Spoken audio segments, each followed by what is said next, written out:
और अब खबरों की तफसील।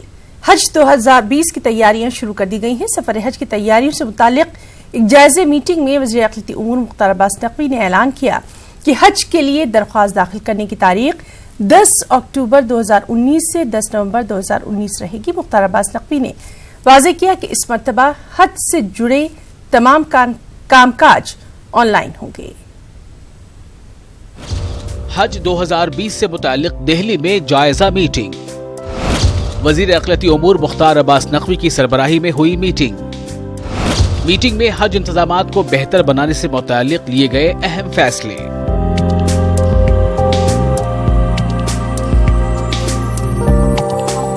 हज 2020 से मुतालिक दिल्ली में वज़ीर अक़लियती उमूर मुख्तार अब्बास नकवी की सरबराही में जायजा मीटिंग मुनक़्क़िद की गई।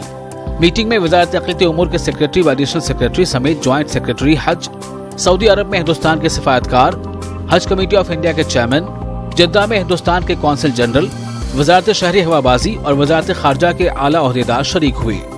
मीटिंग में वज़ीर अक़लियती उमूर मुख्तार अब्बास नकवी ने ऐलान किया कि हज के लिए दरख्वास्त दाखिल करने की तारीख 10 अक्टूबर 2019 से 10 नवंबर 2019 रहेगी। मुख्तार अब्बास नकवी ने वाज़ेह किया कि इस मरतबा हज से जुड़े तमाम कामकाज ऑनलाइन होंगे। मित्रों, मुझे खुशी है कि हमारा जो पिछला वर्ष का हज था वो सफलता के साथ हुआ और आज हम हज 2020 यानी कि हज 2020 का अनाउंसमेंट कर रहे हैं। हज 2020 के आवेदन की प्रक्रिया 10 अक्टूबर से शुरू होगी और ये 10 अक्टूबर से 10 नवंबर तक ऑनलाइन आवेदन की प्रक्रिया होगी। हज के वीज़े को भी ई वीज़े की सुविधा पिछली बार भी दी गई थी, इस बार भी 100% ई वीज़े की सुविधा रहेगी। मीटिंग में ऐलान किया गया कि निजी टूर ऑपरेटरों के लिए दरख्वास्त दाखिल करने की तारीख 1 नवंबर 2019 से 1 दिसंबर 2019 रहेगी। इस मरतबा एम्बार्केशन पॉइंट्स को 21 से बढ़ाकर 22 किए जाने का भी ऐलान किया गया। नया एम्बार्केशन पॉइंट आंध्र प्रदेश का विजयवाड़ा है। मीटिंग में केरल से एम्बार्केशन पॉइंट को लेकर कोई फैसला नहीं लिया गया। हज ग्रुप ऑर्गेनाइजर्स हैं, उनके लिए हमने पिछली बार जो पोर्टल तैयार किया है, 1 नवंबर से उनके पोर्टल को भी उनके जो आवेदन है उनको पोर्टल पर लोड करने की व्यवस्था कर दी गई है। 1 नवंबर से लेकर के 1 दिसंबर तक जो हज ग्रुप ऑपरेटर्स हैं वो पोर्टल्स पर अपनी एप्लीकेशंस को लोड करेंगे। हज जायजा मीटिंग में 100 लाइनों की एक हेल्पलाइन शुरू करने का फैसला किया गया है।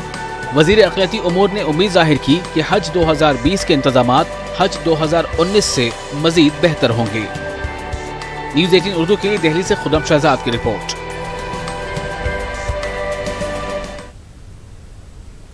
बाबरी मस्जिद राम जन्मभूमि अयोध्या तनाज़े की समाअत के 37वें दिन मुस्लिम फरीक के वकील राजीव धवन ने दलील पेश करते हुए कहा कि बाबरी मस्जिद पर जबरन कब्जा किया गया था। उन्होंने कहा कि लोगों को मजहब के नाम पर उकसाया गया, ज़ेर समाअत मामले को इल्तिवा में रखने का दबाव बनाया गया। राजीव धवन ने मजीद कहा कि मस्जिद को मुनहदिम किया गया और उस वक्त के वज़ीर आला कल्याण सिंह हुक्म की वजह से 1 दिन जेल में थे।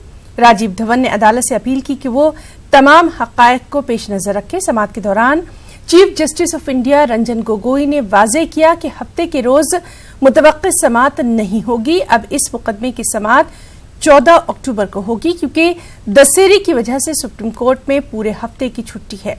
समाअत के दौरान दीगर मामले भी ज़ेर बहस आए, जिसकी जानकारी दी हमारे दिल्ली नुमाइंदे सुशील पांडे ने। अयोध्या राम जन्मभूमि विवाद मामले में 37वें दिन की सुनवाई आज सुप्रीम कोर्ट में पूरी हो गई है।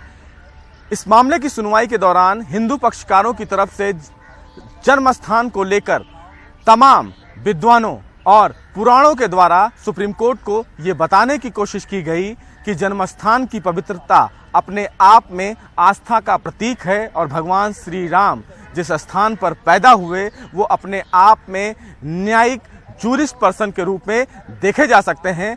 हालांकि इस पूरे मामले और इन पूरे दलीलों का विरोध जताते हुए आज जब जस्टिस अशोक भूषण ने राजीव धवन से ये सवाल किया कि क्या इस्लामिक शिक्षा के मुताबिक अल्लाह की इबादत अपने आप में पवित्रता के आधार पर देखी जाती है, तो क्या किसी भी मस्जिद में नमाज पढ़ने को किस आधार पर देखा जा सकता है। हालांकि राजीव धवन की तरफ से सुप्रीम कोर्ट में अशोक भूषण को यह बताया गया कि जिस जगह पर अल्लाह की इबादत की जाए, अल्लाह को याद किया जाए, उस जगह की पवित्रता अपने आप में एक बड़ा अस्तित्व रखती है। वहीं सुप्रीम कोर्ट ने आज इस मामले में सुनवाई के दौरान एक बार और स्पष्ट किया कि जहां अदालत में लोगों का शुरू से ये मानना रहा है कि अदालत में लगातार किसी मामले में तारीख पे तारीख बढ़ती रहती है, लेकिन ये अपने आप में ऐसा पहला मुकदमा होगा जब अदालत ने तय समय की सुनवाई घटा दी है। आपको बता दें कि सुप्रीम कोर्ट ने तमाम पक्षकारों को 18 अक्टूबर तक अपनी दलीलों को पूरी करने के लिए कहा था, लेकिन आज सुप्रीम कोर्ट ने तमाम पक्षकारों को यह स्पष्ट किया कि तमाम पक्षकार अपनी दलीलें 17 अक्टूबर तक कंप्लीट कर लें। हालांकि अब इस पूरे मामले की सुनवाई 14 अक्टूबर को होगी, क्योंकि बीच में एक हफ्ते दशहरे की छुट्टी है। लिहाजा सोमवार को जब इस पूरे मामले में अब अगली सुनवाई होगी, उसके बाद 4 दिन तक ही इस पूरे मामले में सुनवाई की जाएगी। सदियों से तमाम लोगों को जिस फैसले का इंतजार है, उस फैसले को लेकर आने वाले 17 अक्टूबर को देश की सबसे बड़ी अदालत अपना फैसला सुरक्षित करेगी। कैमरामैन गौरव सक्सेना के साथ सुशील पांडे, न्यूज़ 18, दिल्ली। मध्य प्रदेश के रीवा जिले में वाक़े बापू भवन से 2 अक्टूबर यानी गांधी जयंती को बाबा कौम महात्मा गांधी के बाक़ियात चोरी हो गए। लक्ष्मण बाग में बापू भवन 1948 में बनाया गया था और उस वक्त से ही इसको लक्ष्मण बाग ट्रस्ट के जरिए महफूज किया गया। पुलिस ने नामालूम अफराद के खिलाफ केस दर्ज कर लिया है। बापू के भारत में बापू को कहते हैं मुल्क का गद्दार। कौन है वो जो बापू की यादों को कर देना चाहते हैं खत्म? किसकी शह पर शिद्दत पसंदों के बढ़ रहे हैं हौसले?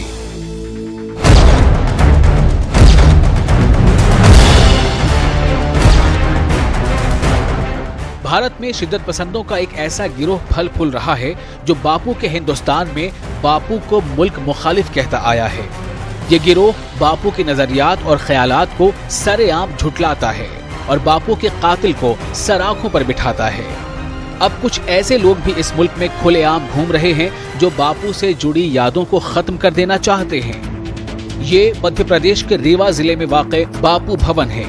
यहाँ शिद्दत पसंदों ने गांधी की तस्वीर पर मुश्तमिल एक पोस्टर पर देशद्रोही यानी मुल्क का गद्दार लिख दिया और यहाँ रखी हुई गांधी की बाक़ियात को भी गायब कर दिया। वाज़ेह रहे, जब गुज़िश्ता बुध को कांग्रेसी कारकुन रामकृष्ण शर्मा और पार्टी के दीगर मेंबरान गांधी को खिराज तहसीन पेश करने बापू भवन पहुंचे तो इन्होंने पाया कि इनकी बाक़ियात गायब हैं और इनके पोस्टर पर हरे रंग से राष्ट्रद्रोही लिखा हुआ है।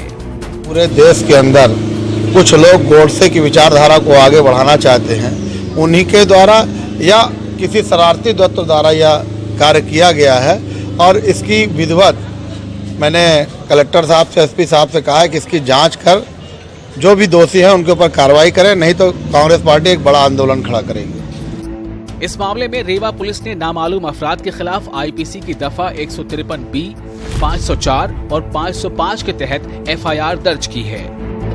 लोगों ने शिकायत की है जिसके आधार पर हम लोगों ने एक एफआईआर रजिस्टर की है भावनाएं आहत करने के विषय पर, और हम लोग ये इन्वेस्टिगेट कर रहे हैं कि कौन लोग हैं जिन्होंने इस तरह से आपत्तिजनक चीज़ों को लिखा है राष्ट्रपिता के बारे में, और इस बारे में जांच चल रही है। कांग्रेस के मुताबिक ये शर्मनाक हरकत वही लोग कर सकते हैं जो नाथूराम गोडसे की पैरवी करते हैं। अब सवाल ये खड़ा होता है कि आखिर कौन सी ताकत है जिसकी शह पर ये शिद्दत पसंद लोग बाबाए कौम के खिलाफ कार्रवाइयों को अंजाम देते चले आ रहे हैं। Bureau report, news 18 Urdu.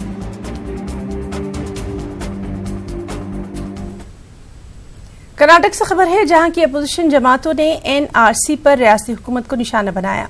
Congress का कहना है कि आसाम में किए गए एनआरसी के अमल में कई पेचीदगियां पाई गई हैं और ऐसे में इसको मुल्क भर में नाफिज करना गोया बड़ी मुश्किल को दावत देना है। वहीं जेडीएस का कहना है कि असल मौजुआत से अवाम का ध्यान हटाने के लिए बीजेपी हुकूमत इस तरह के मसनूई मौज़ूआत खड़े कर रही है।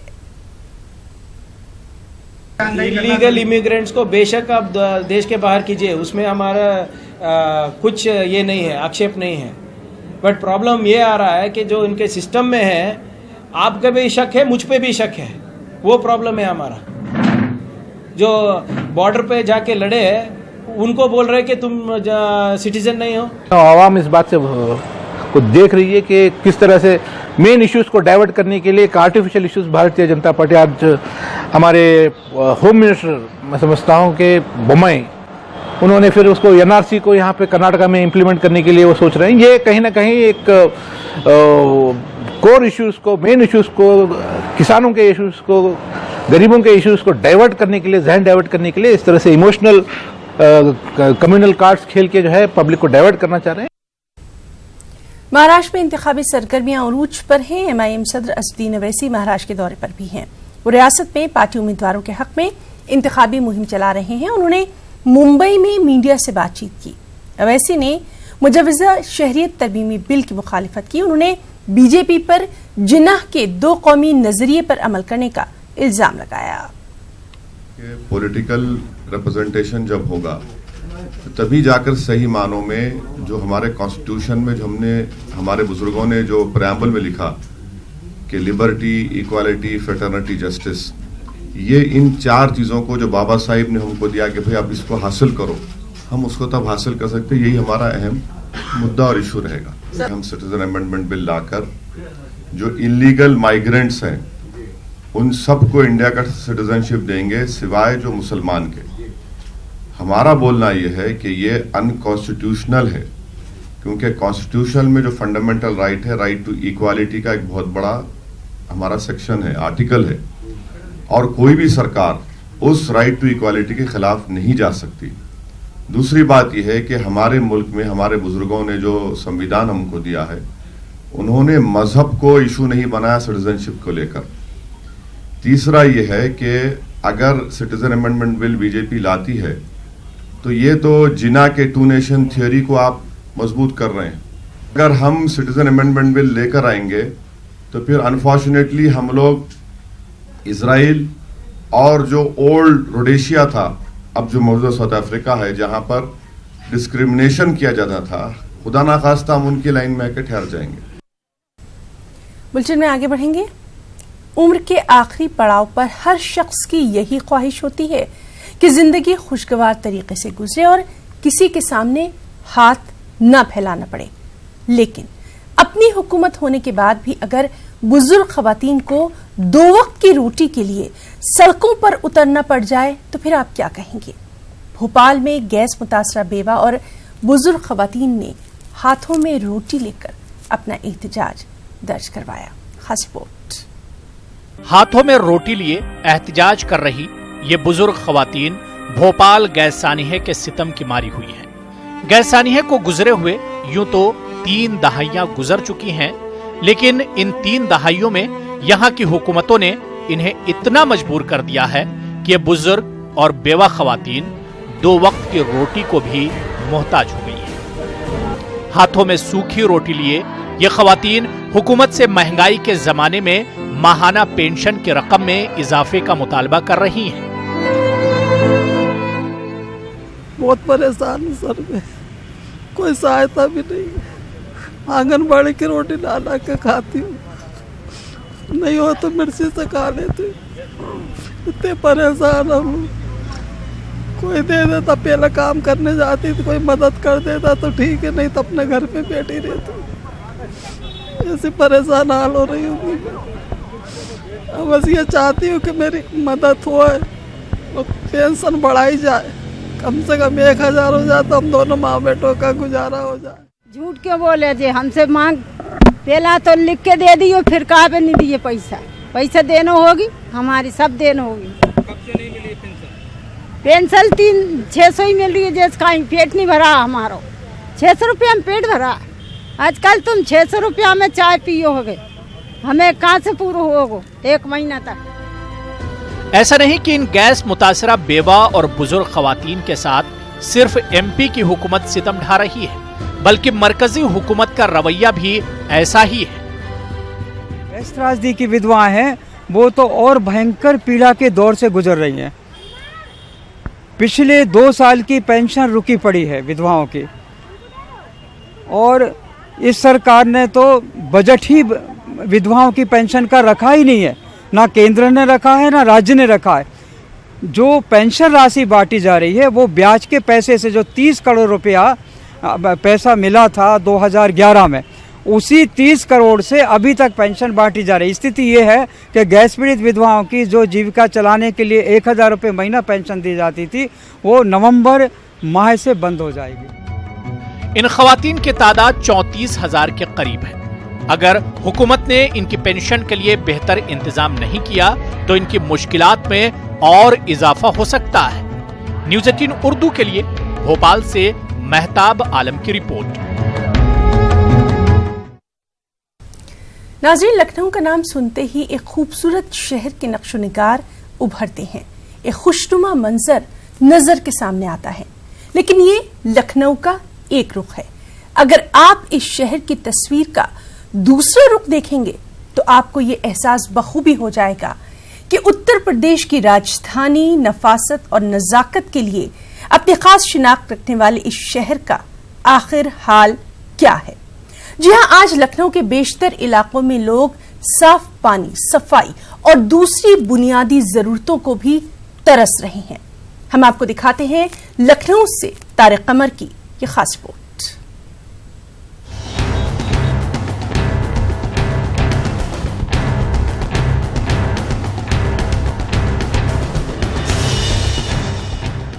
स्वच्छता अभियान, तरक्की विकास के नाम पर बहुत से नारे लगाए गए, दावे किए गए, कागजों पर तरक्की भी हुई, लेकिन लखनऊ के बेशतर इलाकों में, बिलखुसूस पुराने लखनऊ के कसीर मुस्लिम आबादी वाले इलाकों की हालत देखकर तरक्की और विकास के सारे दावों की कलाई खुल जाती है।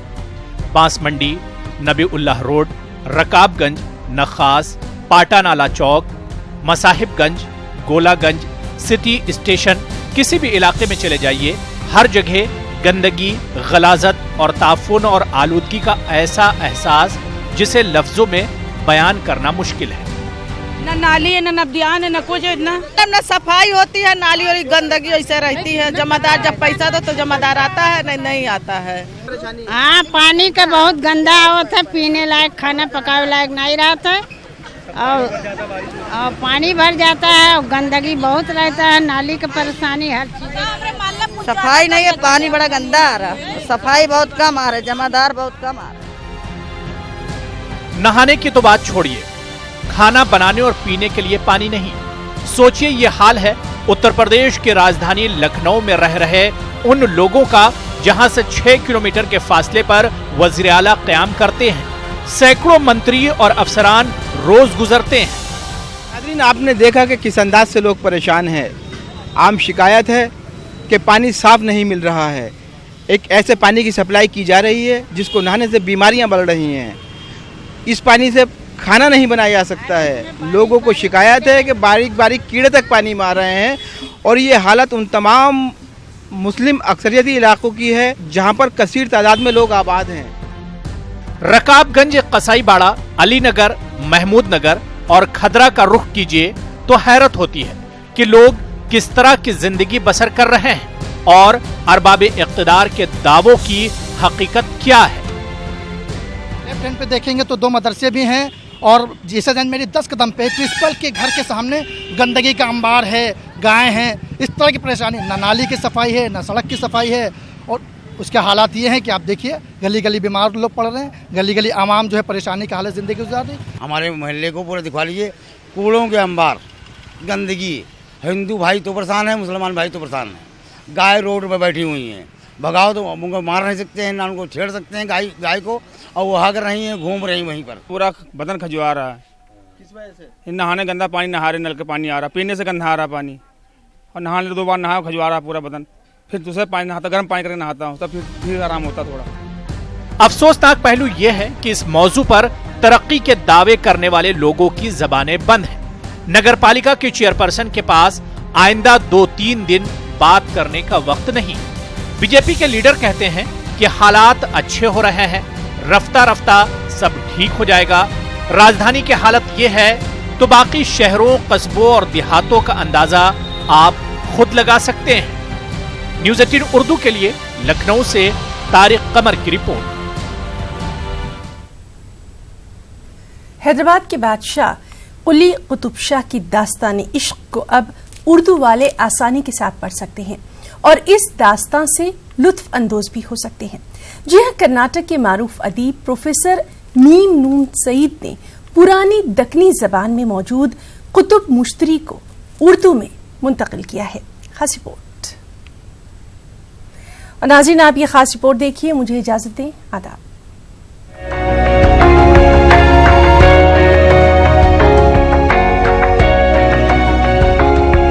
कर्नाटक उर्दू एकेडमी के साबिक चेयरमैन, बेंगलुरु यूनिवर्सिटी के शोबे उर्दू के साबिक सदर प्रोफेसर मीम नून सईद दक्कनी ज़बान व अदब पर गहराई से रिसर्च कर रहे हैं। इस मकसद के लिए उन्होंने centre for Deccani studies and research कायम किया है। इनकी मुख्तलिफ किताबों में कुतुब मुश्तरी, तहसीन और तखमीन काफ़ी दिलचस्प तसनीफ है। मोहम्मद कुली कुतुब शाह के दरबारी शायर मुल्ला वजही ने कुतुब मुश्तरी मसनवी दक्कनी ज़बान में तहरीर की है। इस मसनवी में कुली कुतुब शाह की दास्तानी इश्क को बयान किया गया है, जिसमें अपनी महबूबा को पाने के लिए कुली कुतुब शाह सब कुछ छोड़ छाड़ कर हैदराबाद से बंगाल तक का सफर करते हैं। पुरानी दक्कनी में मौजूद इस दास्तानी इश्क को प्रोफेसर मीम नून सईद ने उर्दू जबान में मुंतकिल किया है। दरबार से वाबस्ता थे। उनकी बड़ी मशहूर मसनवी है कुतुब मुश्तरी। कुतुब मुश्तरी को मैंने पूरा मतन को मैंने बातलफ़ुज़ कर दिया है, क्योंकि दक्कनी के जो अल्फाज हैं उनकी अदायगी में, फिर उसके मफ़हूम तक रसाई में आम तौर पर उर्दू पढ़ने वालों को बड़ी दिक्कतें पेश आती थी। मैंने अशार के साथ ही उनके बिल्कुल महाजी फ़रहंग भी दे दी है, एराब लगा दिए हैं, जिसकी वजह से ये सारा मतन जो है एक उर्दू जानने वाला बड़ी आसानी के साथ पढ़ सकता है और उसकी खूबियों को समझ सकता है। कुतुब मुश्तरी में तेलंगाना का लफ्ज़ इस्तेमाल हुआ है।